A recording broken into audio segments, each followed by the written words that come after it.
The living world chapter 1। Dear students, आप सभी का स्वागत है।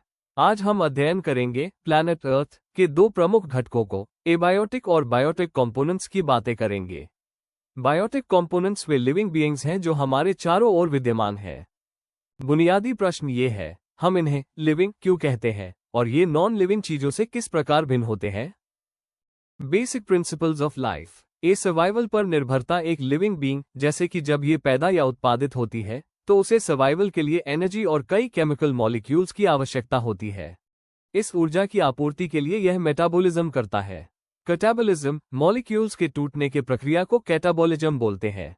एनाबॉलिज्म नए मॉलिक्यूल्स के निर्माण के प्रक्रिया को अनाबॉलिज्म बोलते हैं। ये जीवन का अत्यंत महत्वपूर्ण पहलू है। ग्रोथ और डेवलपमेंट। जन्म से ही जीव एक ऑर्डरली ग्रोथ और डेवलपमेंट की ओर अग्रसर होता है। यह आत्मा संचालित इंट्रिंसिक प्रक्रिया होती है। उदाहरण के लिए, आप सैंड माउंट्स या बोल्डर्स का ग्रोथ देखेंगे, लेकिन वे अंदर से विकसित नहीं होते, इसलिए उन्हें लिविंग नहीं माना जाता।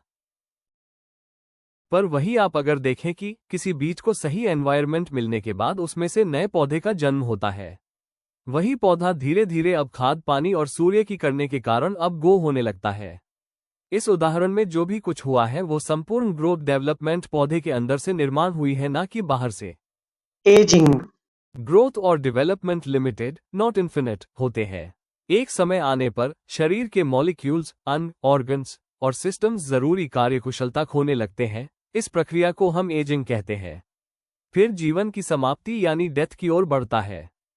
रिप्रोडक्शन। जीवन जारी रखना आवश्यक है, इसलिए ऑर्गेनिज्म अपनी तरह का युवा जीव, यंग वन, उत्पन्न करता है। इसे हम रिप्रोडक्शन कहते हैं, जो एसेक्सुअल या सेक्सुअल हो सकती है। डेथ। जब शरीर की मेटाबॉलिज्म की क्षमता क्षीण हो जाती है तब डेथ होती है, जीवन समाप्त हो जाता है।